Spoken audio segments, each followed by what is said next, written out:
자, 어제 이 이창용 하는 청재가 굉장히 심각한 이야기를 했습니다. 전반적으로 하는이 어제 기준금리를 7연속 동결하면서 했던 이야기인데 성장률 전망을 낮추고 물가 예상은 높였다면서 했던 이야기입니다. 자, 내년 우리나라 성장 전망을 2.2에서 2.1로 0.1 더 낮추고 석 달 만에 또 낮췄어요.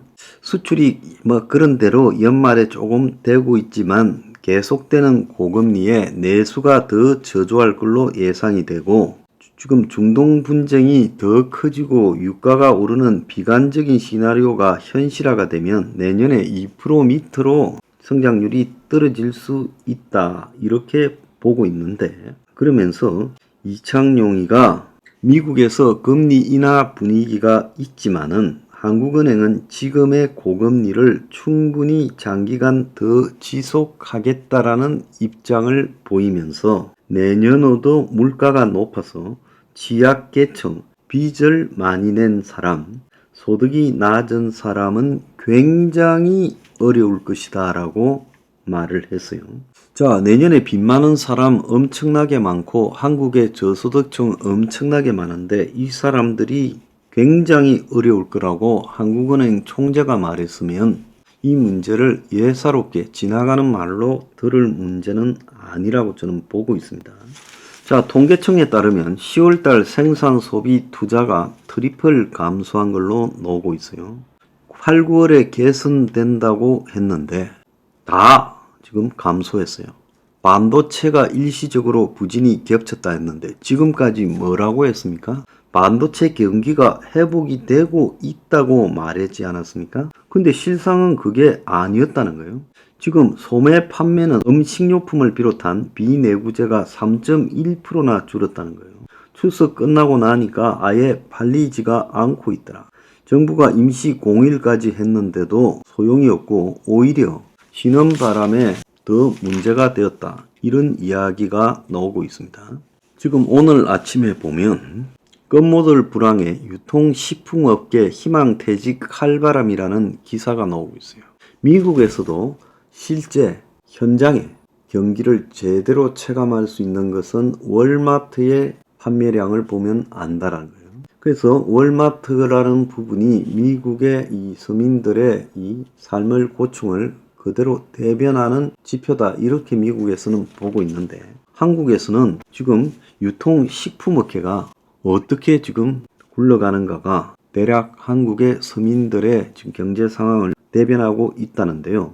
얼어붙은 소비 심리에 유통업계, 식품업계에 지금 희망퇴직 칼바람이 불고 있다.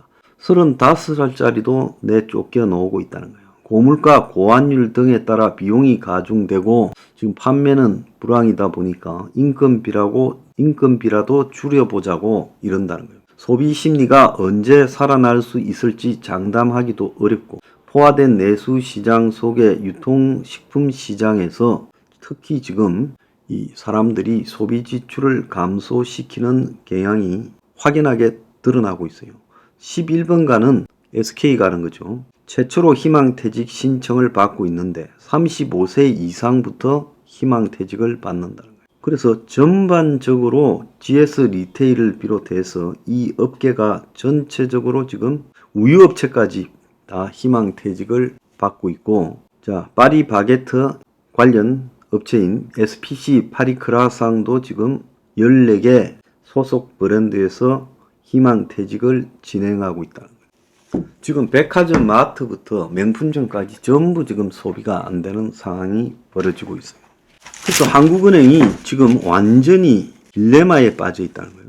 내년에도 물가가 여전히 높을 거고 성장률도 올해만큼 어려울 수 있다고 보는 거예요.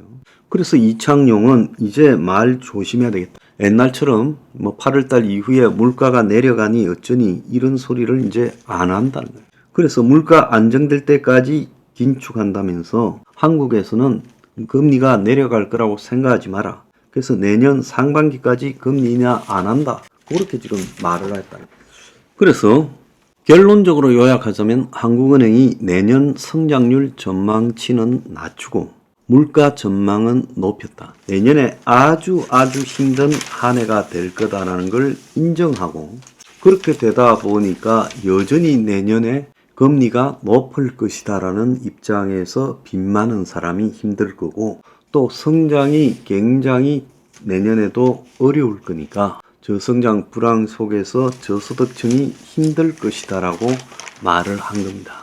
이제 이 이창용이나 한국은행은 정권의 이 선거 관련 문제 때문에 자기들이 계속 정치적 발언을 일삼다가는 큰일 날 수 있다라는 것을 의식했다고 보고 있어요.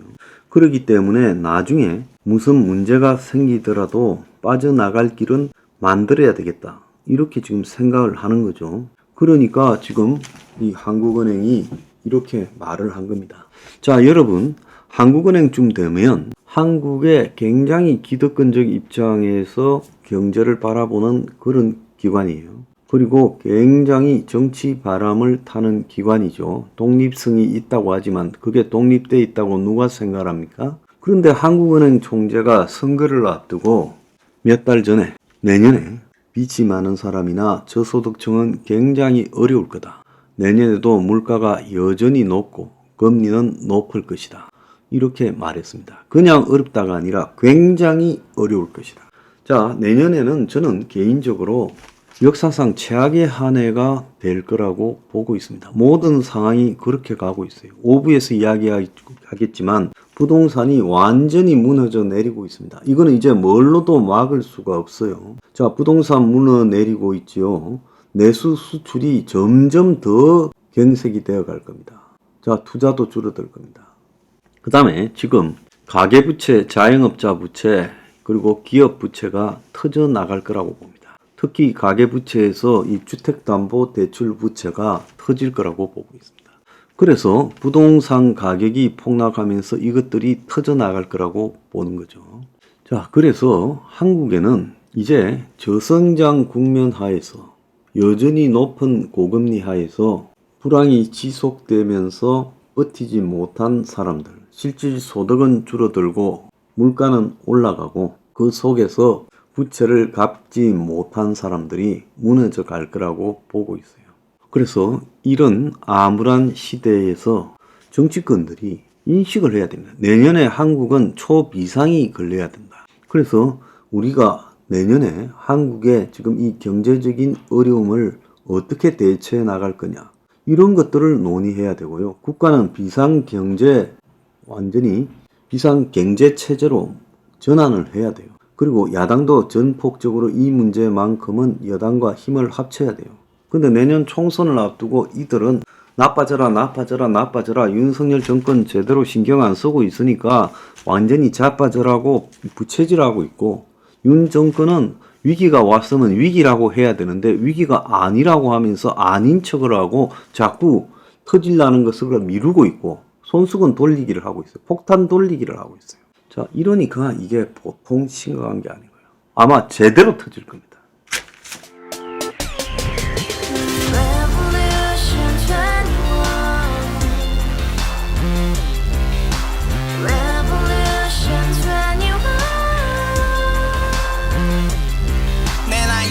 월세 30 코인빚만 300 서울에 온 지 벌써 10년 아둥바둥 버텼지만 여전히 난 반지 하에 제왕 곰팡이 연문제약 내비랑 깡통망통 완전히 폭망 고시원 창문만큼 작아진 내 꿈 연애 결혼 내 집 모든 게 헛꿈 1년 전 떠난 여친 울며 말했지 같이 써봤자 평생 가본 게 꼬꼬꼬라지 가바후스 700 나도 소유주 가바후스 700 나의 소주 택시기사 우라부지 마트 캐셔 울어무니 우리 집안 다 털어봤자 후줄 그래 개선민 내미래 거기서 팍 끝난 거지 팍 더 이상 노력 따윈 괴물이 스펙 찾아서 말리 비오는 날 알바 잘려 맨날 학원 날 개쳐 발려 밤비 내리는 양화대교 홀로 걷고 있을 때 현수막에 아로 새겨진 평당 700짜리 아파트 다같이 소리 질러 혁명 21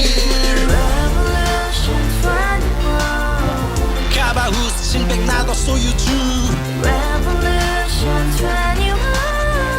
가바후스 700 나의 소주